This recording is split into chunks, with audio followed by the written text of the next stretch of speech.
Mike Kliss told Stokely and Zach, which is the noon to 3 show on the Fan, quote, this is Lou. Mike Kliss of 9 News was asked by Stokely and Zach if the Broncos are interested in Panthers quarterback Teddy Bridgewater. I think they're in on Teddy Bridgewater, says Kliss, which is no news. We heard that day before yesterday. That was, we heard that was going to be a thing, and it adds up. He goes on, I really think most teams are interested in Bridgewater if Carolina releases him. The Broncos would be interested in Bridgewater competing with Drew Lock. Either Carolina has to pay some sort of guarantee or release him. And then last thing, with regard, actually, I'm going to hold on this last thing. I'll save that for a minute here. So, Zach, as we looked at it last night, right, when we kind of deep dived a little bit on the Teddy issue, his contract has some pretty serious dead money on it, and it's a $23 million cap hit. It's like a $17 million base salary. So what Kliss is being told, or maybe this is his own speculation, I tend to assume it's the former, the Broncos would be down to give up a little capital to land Teddy Bridgewater, but the Panthers are going to have to absorb probably half of that cap hit. They're not going to take that entire contract. So it's not just a matter, Zach, of Teddy Bridgewater having to renegotiate his contract. That is a component to this. It's more about, are the Panthers willing to assume some of that load if the Broncos were to cut a deal, give them a 4th-round pick or whatever? We'll pay $7, $8, $9 million. You pay the rest.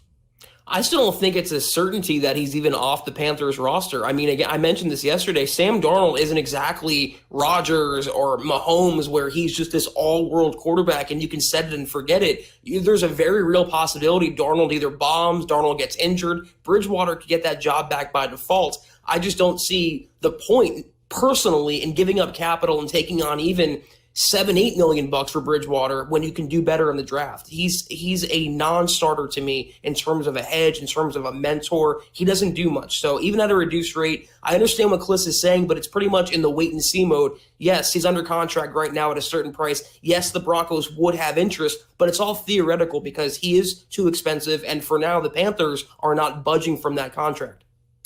See, it's very important understanding the Teddy Bridgewater situation to understand the posture, all right?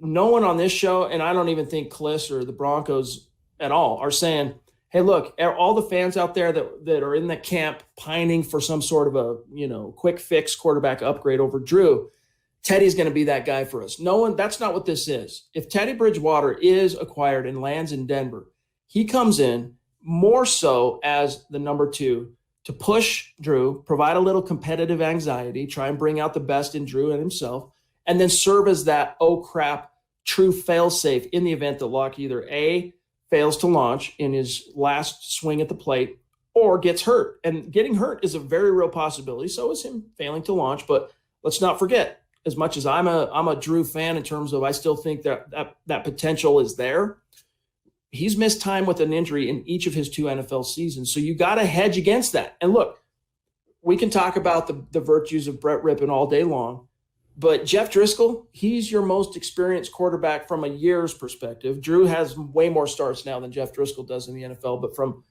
tenure and being in the league, Jeff's your most experienced veteran.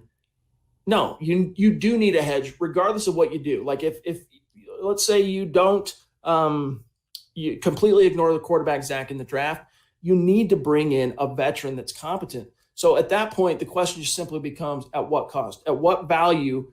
What does that mean to you if you're George Payton? And from what it sounds like, Zach, for the right guy, it's actually worth quite a lot because it's going to cost a draft pick and a few $1 million on the cap this year if it ends up being Teddy. But, what the point that you laid out is my biggest drawback to a potential marriage. Let's say they do pick up Bridgewater and it's Locke and Bridgewater as the main quarterbacks, with Bridgewater being the hedge and Locke being the starter. What happens if Locke bombs or Locke gets hurt and Bridgewater's uninspiring? My fear is if you pick up Bridgewater, you're going to bypass quarterback in the draft completely.